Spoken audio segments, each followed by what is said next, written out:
Je suis Sarah Dorman, chirurgienne orthopédiste au Royaume-Uni, et je vais aborder la fracture supracondylienne négligée. Je n'ai rien à divulguer. Et avant de commencer,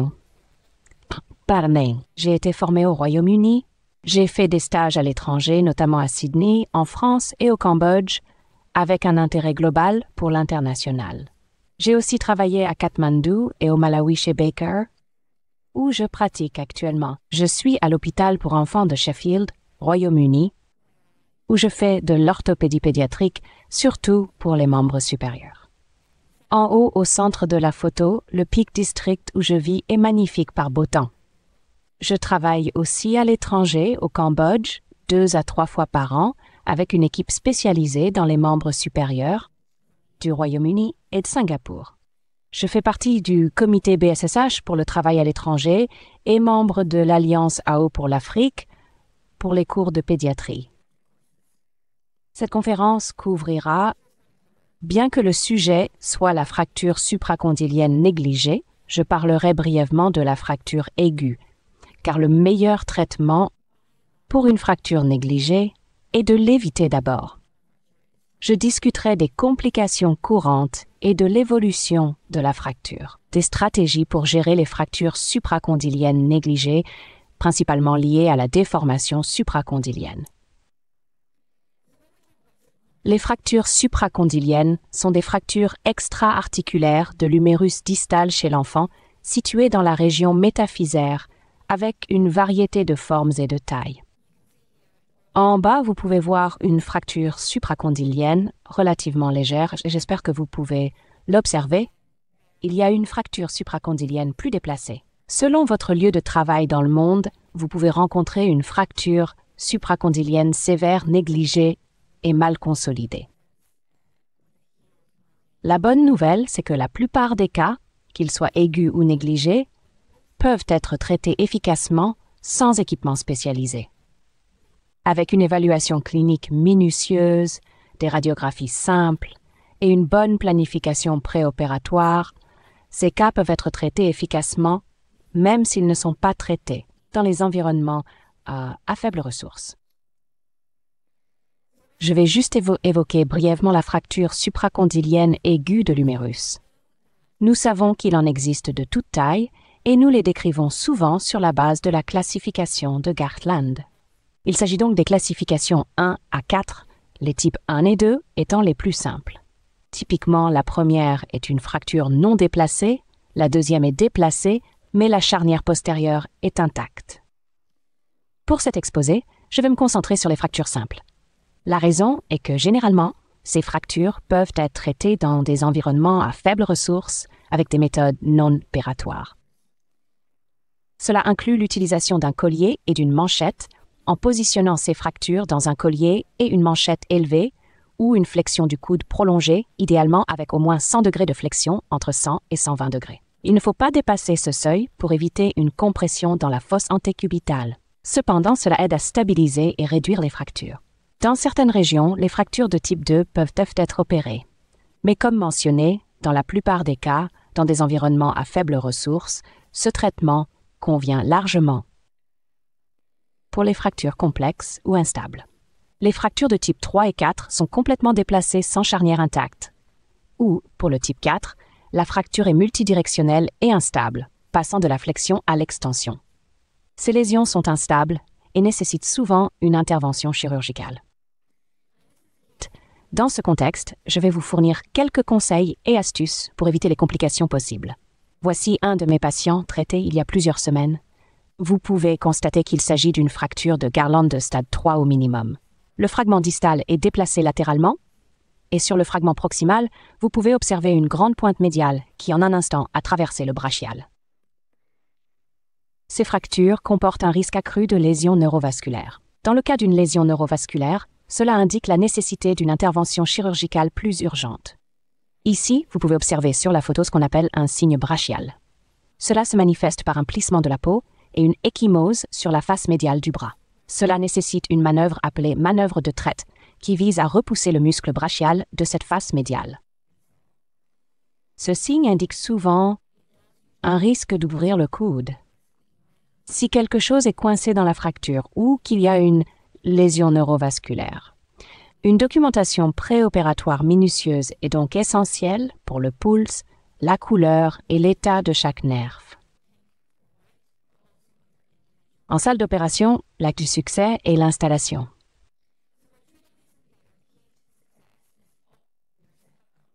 Je fais toujours de la même façon. Pour les fractures complexes, je les traite en décubitus dorsal avec une planchette. Cette fracture est instable et difficile à réduire. Plus on manipule la fracture, plus elle devient instable. À chaque mouvement du bras, on risque de perdre la réduction. C'est pourquoi il est conseillé de placer le patient en décubitus dorsal sur une planchette, mais de déplacer l'appareil de radiologie pour les clichés. Pour cette même raison, je m'assure de préparer et de draper soigneusement avant de commencer la réduction, afin que dès que la réduction est faite, elle puisse être immédiatement épinglée en place. Les étapes de la réduction commencent toujours par une traction longitudinale. Il faut être très patient et attendre au moins 2 à 3 minutes, voire idéalement plus longtemps. En général, je prends une radiographie AP pendant que la traction est en place pour vérifier que j'ai bien atteint la longueur souhaitée avant de continuer avec la manipulation. Une fois convaincu d'avoir assez de traction et les fractures allongées, je corrige la déformation du plan coronal. La plupart du temps, comme vu sur la radiographie précédente, vous poussez le fragment distal vers le milieu pour le réduire sur le fragment proximal. Ensuite, on fléchit le coude en poussant dans la fosse olecrânienne. Il peut être nécessaire de mettre l'avant-bras en supination ou en pronation, selon ce qui convient le mieux. Sur la radiographie. Après réduction de la fracture, vous pouvez tirer à travers la perforation, comme en haut à droite, puis avancer la première broche latérale. Les avis varient sur le placement optimal des broches, que ce soit latéral ou transversal.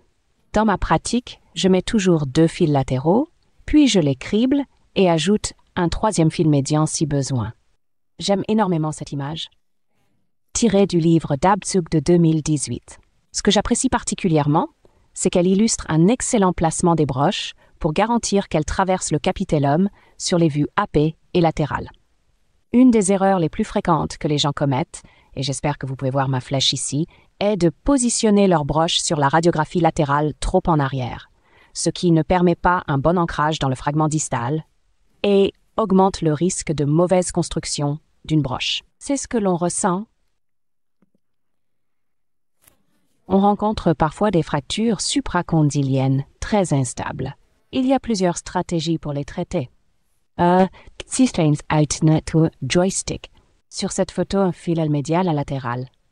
Personnellement, je mets 2 broches latérales, mais vous pouvez les placer dans le fragment distal.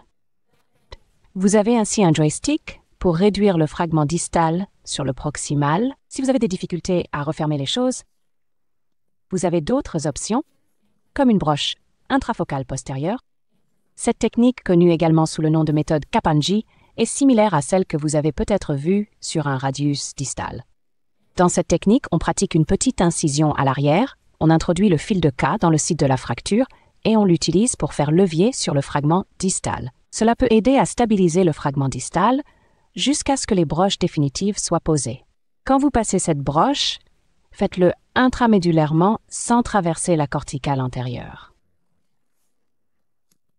Si la fracture est devenue multidirectionnelle et instable ou initialement en flexion, ajustez votre technique de réduction. Pour la flexion, placez un rouleau derrière l'humérus, fléchissez le coude à 90 degrés et utilisez l'articulation ulno-humérale pour pousser en arrière, améliorant ainsi la situation. Que l'humérus distal s'aligne mieux. Pour moi, l'essentiel du traitement d'une fracture supracondylienne aiguë est d'évaluer la stabilité en direct. Je fais toujours un test de flexion-extension une fois les broches en place pour vérifier que la fracture est stable. Je fais aussi un dépistage sur la même fracture pour m'assurer qu'elle ne s'ouvre pas en valgus ou en varus. Je prends des vues obliques de la colonne et fais une vue du stress de la rotation interne. C'est ce que montre cette vue. Un bon exemple, Sur l'image centrale, 2 fils latéraux ont été placés et en appliquant la contrainte, un pic médial apparaît indiquant une instabilité. Sur l'image de droite, après avoir ajouté une broche médiane, le pic de rotation disparaît, montrant que la rotation est instable. L'enfant est maintenant dans un état stable après l'opération qu'il a subie. En général, je préfère les placer sur une plaque dorsale plutôt que dans un plâtre complet, mais ils sont toujours surélevés dans le service. Ils subissent un contrôle approfondi de leur état neurovasculaire, en levant le pouce pour tester le nerf radial, en faisant un signe OK pour les nerfs fins et médians, et en écartant les doigts comme une main en étoile pour vérifier le nerf ulnaire. Dans de nombreux cas, surtout lorsque l'on travaille dans un environnement où les ressources sont extrêmement limitées, il se peut que l'on soit confronté à une situation comme celle-ci, où l'on n'a tout simplement pas les ressources nécessaires pour s'occuper du nerf cubital. Il est impossible de l'emmener au bloc opératoire. Mais il existe d'autres solutions. Ce n'est plus une pratique courante au Royaume-Uni, mais c'était très répandu dans le passé. Vous pouvez exercer une traction sur le bras droit. Et voici un excellent exemple tiré d'un des guides BOA. On voit un enfant avec une traction sur le bras droit, une simple traction cutanée avec un bandage. Vous pouvez observer ici qu'il y a un système de poulies, le poids sur le côté. Le lit a été surélevé du côté affecté pour permettre au corps de contrer la traction contre le système de poulies.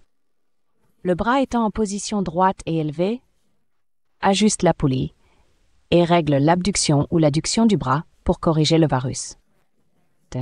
Il s'agit d'une technique vraiment fiable. En l'absence d'intervention chirurgicale, si vous n'en disposez pas dans votre unité. Passons maintenant à ce qui peut mal se passer. Nous savons qu'il y a de nombreuses complications courantes qui sont associées aux fractures supracondyliennes. La plus fréquente d'entre elles est la malformation secondaire, ainsi que la déformation qui s'ensuit.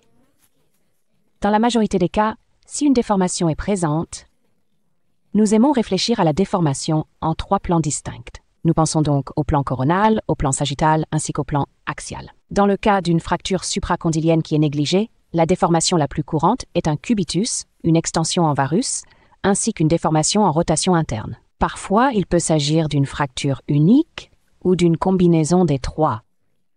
Cubidisparate. En lisant les manuels, vous verrez souvent que c'est une déformation principalement esthétique, ce qui est souvent vrai. Cependant, il y a d'autres complications secondaires liées à cette déformation, comme un dysfonctionnement tardif du nerf ulnaire. La modification de l'anatomie osseuse du coude peut prédisposer les enfants à des fractures du condyle latéral à l'avenir et bien plus tard. Dans les cas de déformation sévère, une instabilité rotatoire postérolatérale du coude peut survenir, causée par l'amincissement et l'affaiblissement chronique du ligament collatéral ulnaire latéral. Bien sûr, d'autres complications peuvent se produire que je n'aborderai pas en détail ici, mais qu'il est crucial de reconnaître. Il peut y avoir des atteintes vasculaires. Le syndrome du compartiment n'est pas rare, surtout s'il y a une fracture de l'avant-bras avec la fracture supracondylienne. Les lésions nerveuses sont fréquentes, dues à la blessure ou à des complications iatrogènes. Il peut y avoir une nécrose vasculaire, souvent de la trochlée. Et bien sûr des infections superficielles ou profondes, surtout si elles ont été traitées, ou des infections au site de la broche. Ou si la fracture était une plaie ouverte. Pour moi, comprendre le traitement d'une malformation supracondylienne revient au principe de base. Tout d'abord, il faut comprendre les attentes de l'enfant et de la famille et savoir s'il existe un objectif et une raison claire pour l'intervention. Il peut s'agir d'un problème fonctionnel de l'enfant ou d'une malformation grave pour laquelle on cherche à réduire le risque d'une occasion tardive. Comme nous l'avons mentionné sur une diapositive précédente, je dirais que le seuil d'intervention, d'après mon expérience, est très différent selon la culture locale. Je remarque que mes patients au Royaume-Uni tolèrent moins bien les petites masses chaudes, surtout pour des raisons esthétiques. Alors qu'au Cambodge, ils acceptent de grandes déformations, car ils se sont adaptés fonctionnellement. Voici un exemple d'un enfant cambodgien. C'est un enfant de 7 ans qui est venu avec une présentation unique. C'était son bras non dominant. La fracture avait été traitée avec une attelle en bambou par un guérisseur traditionnel, et quand il s'est présenté aux professionnels de santé, c'était comme suit. Avec cette cicatrisation supracondylienne, on observe une déformation. On remarque des changements cutanés sur le bras. Cela est dû à une rupture de la peau causée par une attelle en bambou très serrée initialement, mais il n'y avait aucun signe d'infection profonde. Fonctionnellement, il n'avait pas beaucoup d'hyperextension, mais un peu de perte de flexion, bien que son angle de portage soit correct.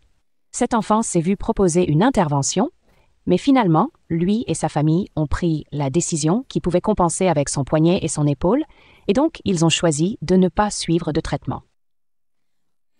Lorsqu'un traitement est entrepris, la grande majorité, ou le pilier central du traitement, consiste en une ostéotomie corrective de l'humérus distal. Pour réaliser cela, il est essentiel d'avoir une idée très précise et détaillée de la déformation. Donc, pour comprendre et évaluer la déformation, il est essentiel de se concentrer sur deux aspects importants: les composantes et la sévérité de la déformation. Ces deux éléments sont cruciaux pour élaborer une stratégie chirurgicale efficace.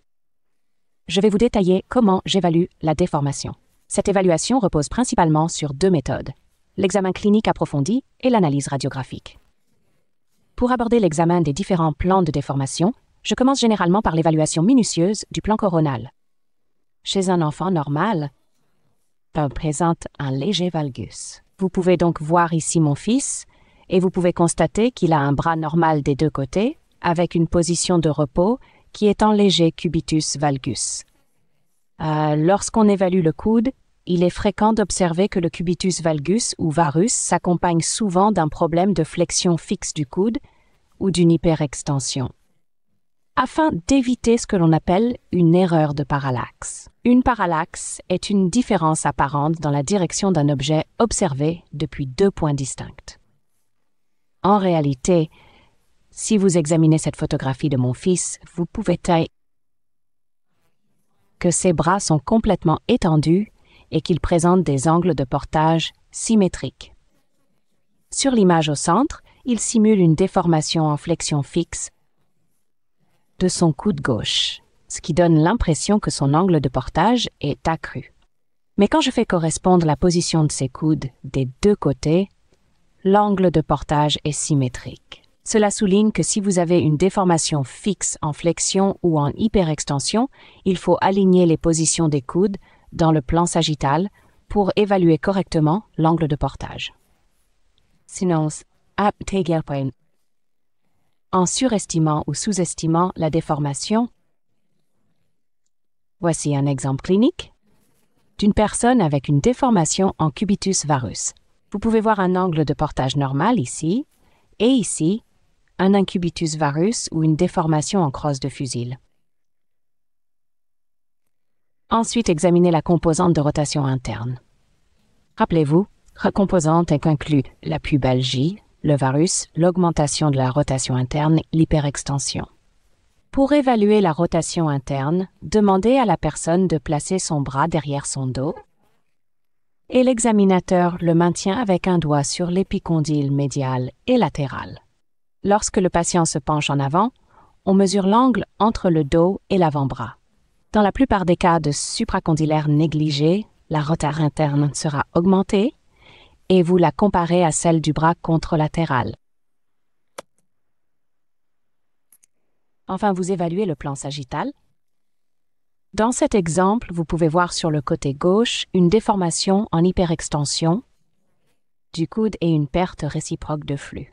Je leur demande normalement de le faire face à moi, les mains levées vers le plafond, puis de toucher les épaules. C'est la méthode plus simple et reproductible par rapport au côté opposé. Autant que possible, si votre hôpital a les ressources nécessaires, je recommande d'utiliser un goniomètre, car cela offre une représentation précise des degrés de l'amplitude du mouvement. Vous pouvez ainsi comparer avec l'autre côté, ce qui aide à déterminer l'ampleur de la correction requise par la suite. Les repères sont l'acromion, l'épicondyle latéral et la stylosévère radiale. Si vous n'avez pas de goniomètre, prenez des photos cliniques. Voici une photo clinique que j'ai prise de cet enfant. J'ai utilisé une application gratuite sur mon smartphone pour mesurer les angles avec un rapporteur. Vous pouvez voir que c'est environ 34 degrés d'un côté et 58 de l'autre, donc une différence de 24 degrés. La mesure repose sur cela. Maintenant, passons à l'évaluation par radiographie. Le même s'applique ici avec une évaluation des plans coronal et sagittal sur les radiographies. Dans le plan coronal ou sur la vue AP, l'angle de Bowman est la mesure la plus fréquemment étudiée. Cet angle se mesure en traçant le grand axe de l'humérus et le grand axe, c'est-à-dire une ligne passant par la physe capitellaire. Sur l'image de gauche, vous pouvez observer qu'il s'agit d'un angle de Bowman normal qui se situe généralement entre 65 et 80 degrés. Dans l'image à droite, vous pouvez observer que l'angle jaune est élargi, ce qui montre une déformation en varus de l'humérus distal. Pour mesurer de manière fiable l'augmentation ou la diminution de cet angle, il est conseillé de réaliser une radiographie du coude normal. Cela vous fournira la représentation la plus précise possible de l'angle normal de Bowman pour cet enfant.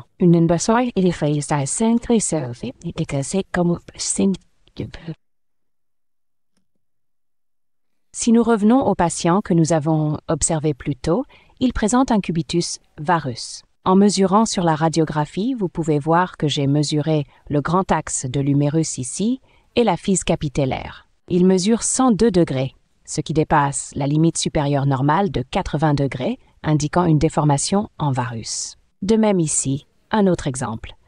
J'ai mesuré le grand axe de l'humérus, la physe capitellaire, et l'angle de Bowman est de 90 degrés, indiquant encore une fois une déformation en varus.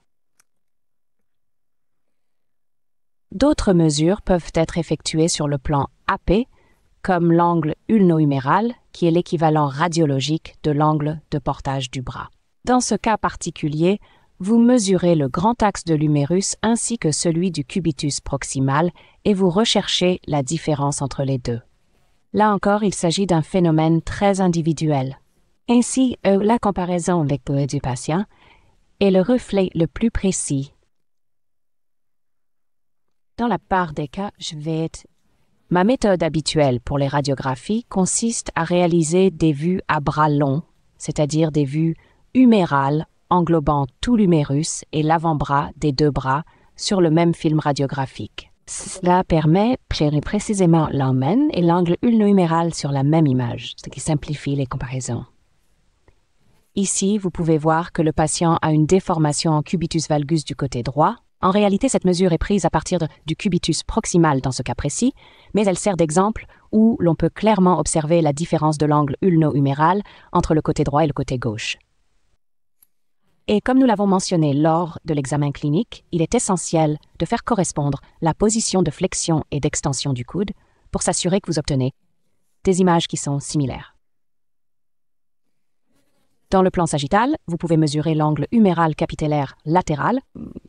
Vous dessinez une ligne le long de la ligne antérieure de l'humérus et cette ligne, normalement, passe par le centre du capitellum.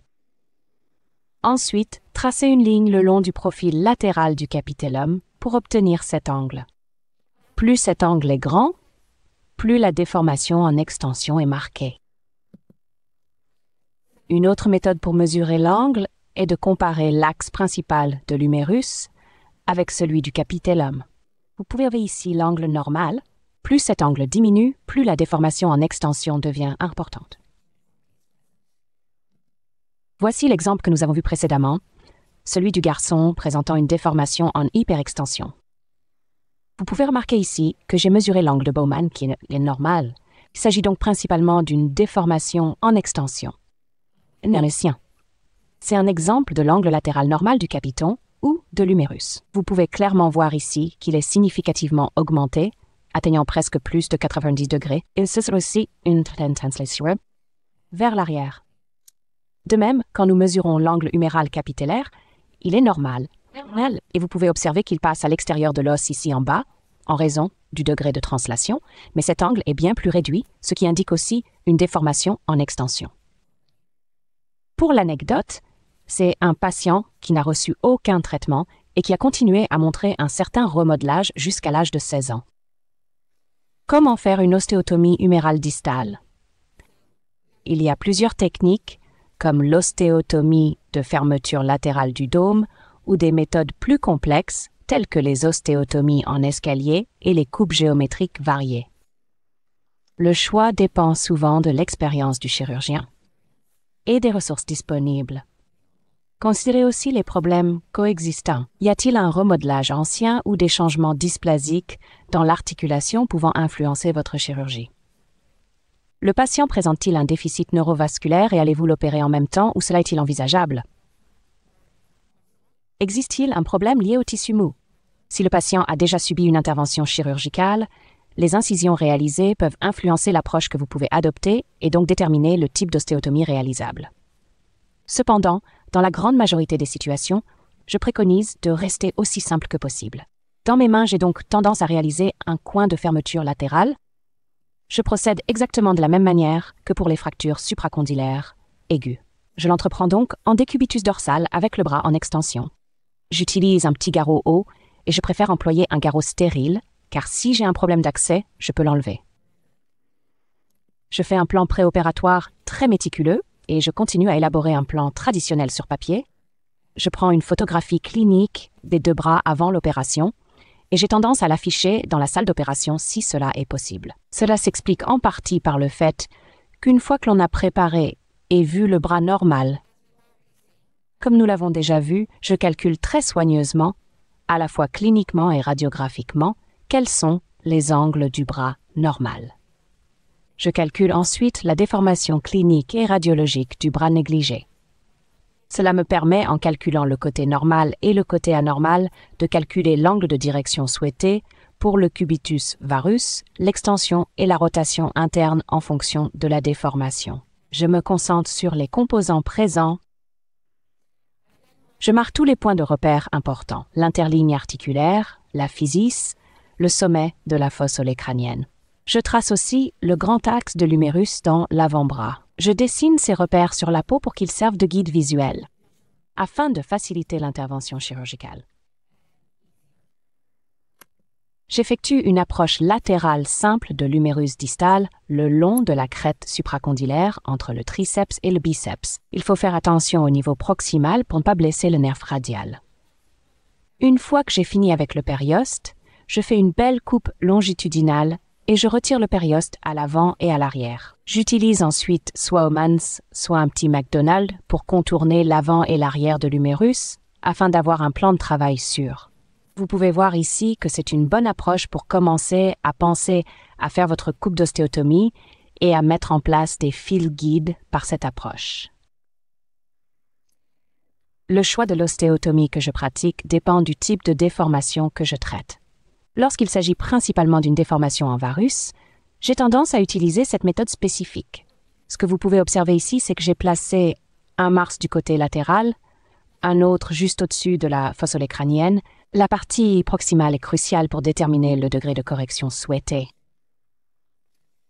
Pendant l'opération, j'utilise l'un de ces outils spécifiques, TED, cale métallique, qui est stérile, et la correction se situe généralement entre 20 et 25 degrés. Mais encore une fois, cela dépend de votre calcul préopératoire. Cependant, je peux le vérifier pour vérifier et de la bonne taille.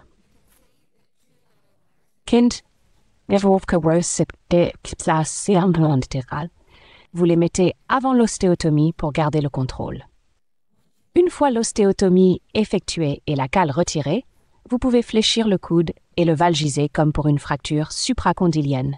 Ensuite, les fils latéraux déjà posés passent pour engager le cortex médial. Il est essentiel de se rappeler que lorsque vous placez ces broches latérales initiales, elles doivent être parfaitement verticales, car vous devez anticiper l'endroit où votre correction se terminera.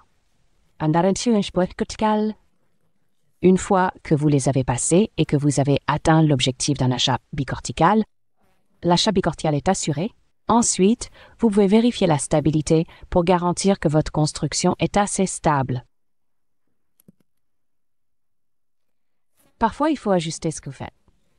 Cette image montre une reconstruction 3D et un modèle spécialisé 3D. Elle illustre la stabilité de la construction. Elle montre que si vous avez un varus et une extension, c'est une déformation biplanaire. C'est donc une déformation dans deux plans, nécessitant parfois des ajustements des coupes. Pour moi, réaliser une seule ostéotomie pour corriger 2 déformations représente véritablement un défi. C'est pourquoi j'adopte une technique qui est modifiée. Je procède donc exactement de la même manière que je l'ai déjà décrite précédemment. C'est la même approche que j'utilise. Je continue à prépositionner le fil latéral, mais étant donné que je souhaite corriger à la fois l'hyperextension et le varus, je réalise 2 coupes distinctes. La première coupe est dédiée à l'hyperextension, tandis que la seconde concerne le varus. Ainsi, comme nous l'avons vu sur les radiographies précédentes, vous pouvez voir sur cette image schématique que les lignes bleues représentent mes broches latérales qui sont prépositionnées, mais mes broches de cas qui agissent comme un gabarit de coupe. Dans ce cas, l'une est au-dessus de la fosse olecrânienne, l'autre est parallèle à la fosse approximative. Ces broches sont placées parallèlement dans le plan AP et dans le plan latéral. En fait, ils marquent l'étendue proximale et distale de l'ostéotomie. Ensuite, en regardant la vue latérale, vous coupez un coin de fermeture antérieure avec une charnière postérieure intacte. C'est peut corriger la déformation dans le plan sagittaire, c'est-à-dire la déformation en hyperextension. Une fois que vous êtes dans une situation où vous avez ceci, vous avez retiré la cale, vous avez corrigé l'hyperextension, vos corticales sont maintenant parallèles avec un léger décalage antérieur dû à la différence de taille, mais vous avez toujours vos 2 broches de cas parallèles. Vous pouvez alors retirer le fil de cas proximal et le réajuster, en le gardant dans le même plan sur la vue latérale, mais cette fois en corrigeant le varus, comme nous l'avons fait lors de l'opération initiale. Cette fois, vous ne coupez l'os que sur le fragment proximal et uniquement sur le côté latéral. Cela permet de corriger la décision en varus. La fixation se fait ensuite de cette manière. Les broches latérales sont avancées sur le site de l'ostéotomie. Vous vérifiez la stabilité.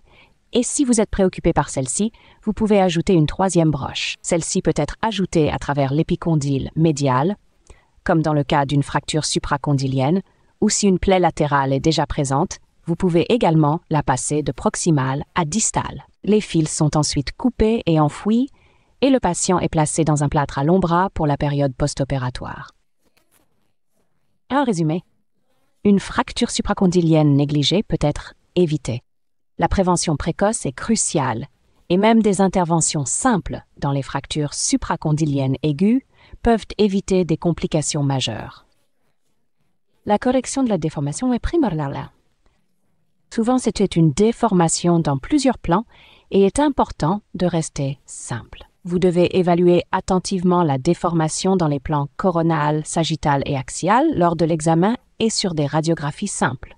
Avec ces informations comparées au côté normal, vous pouvez élaborer un plan opératoire clair. Être clair et évaluer dans quelle mesure vous allez corriger l'aspect anormal, afin d'obtenir un résultat qui soit satisfaisant.